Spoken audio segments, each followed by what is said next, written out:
দেখো বন্ধুরা, আজ করবো অ্যাক্টিভিটি 8। এখানে কিছু অপশনস দেওয়া রয়েছে। কি বলেছে? There was no one in that hall when Sumana arrived. তখন সেই হলেতে কেউ ছিল না যখন সুমনা এসেছিল। সি ওয়াজ দ্য আর্লিয়েস্ট দেয়ার।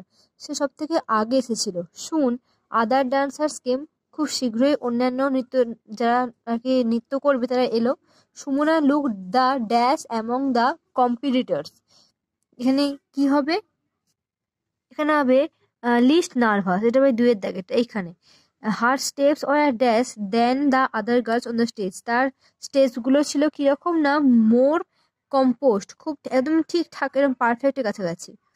তো বলছে her face glowed dash as she perform dash then the other dancers on the stage. Her face glowed radiant. Okay, radiantly. এইটা হবে কত, 4 দাগ এটাতে। তার আর কি খুব মুখটা খুব উজ্জ্বল লাগছিল, বা সে নৃত্য করার স্টেপগুলো তার মুখের মধ্যে ফুটিয়ে তুলছিল।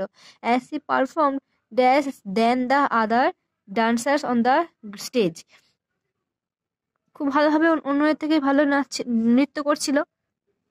দেখো এবার অ্যাক্টিভিটি 9টা। The news is shocking. খবরটা খুবই দুঃখজনক। দ্য চিলড্রেন আছে, হ্যাঁ, play cricket in the park. বাচ্চারা পার্কে খেলে। Both Labani and Soma love outdoor games. Labani এবং সোমা দুজনেই আউটডোর গেমস পছন্দ করে।